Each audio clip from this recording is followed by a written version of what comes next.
இன்றைக்கி நாங்கள் யாழ்ப்பாணத்து முறைப்படி கத்தரிக்காய் பால் கறி எப்படி வைப்பதுன்றதை பார்ப்போம். இதில் 1/2 கிலோ கத்தரிக்காய் எடுத்து வச்சுருக்கிறேன். கருவேப்பிலை, பச்சை மிளகாய் ஒரு 3 நான் வெட்டி வச்சுருக்கிறேன். ஒரு பெரிய வெங்காயமும் வெட்டி வச்சுருக்கிறேன்.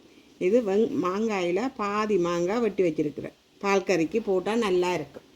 இது முதல் பால் புளிஞ்சு வச்சுருக்கிறேன். கத்தரிக்காய் பால் கறிக்கு தக்கன உப்பு. இது தண்ணி விட்டு தான் அவிய விடணும். முதல் கத்தரிக்காயை வெட்டுவோம்.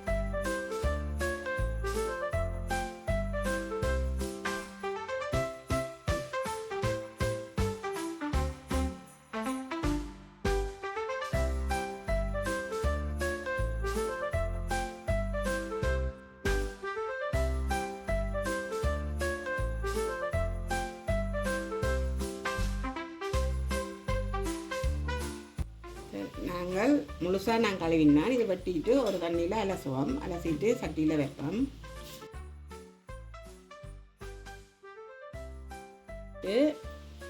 வெங்காயம், ஒரு வெங்காயம் பெரிய வெங்காயம் வெட்டி வச்சுருக்கிறேன், அதை போடுவோம்.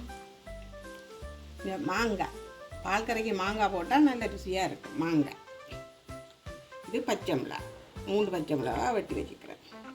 இதுக்கு கணக்கான உப்பை போடுவோம். விளாம்போட காணும். இதுக்கு தக்கன அவிய தக்கன தண்ணியை விடுவோம்.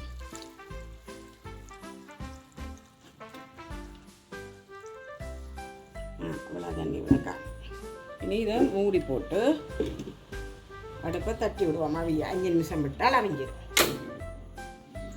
5 நிமிஷம் ஆச்சுது. ஒருக்கா திறந்து பார்ப்போம் எப்படி இருக்கு.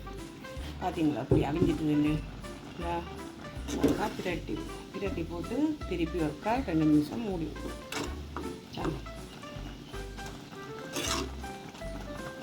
அப்படி அவிஞ்சிட்டு திருப்பி ஒருக்கா மூடி விடுவோம். 2 நிமிஷம். 2 நிமிஷம் ஆச்சு. திறந்து பார்ப்போம். அவிஞ்சி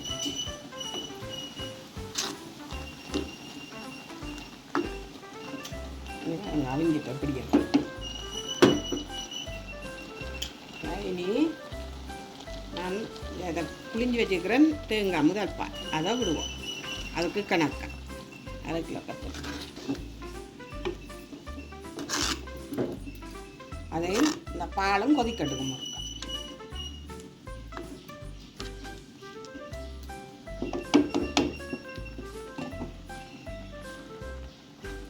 பால் கொதிச்சுட்டு இனி கருவேப்பிலையை போட்டுட்டு பிரட்டி விட்டுட்டு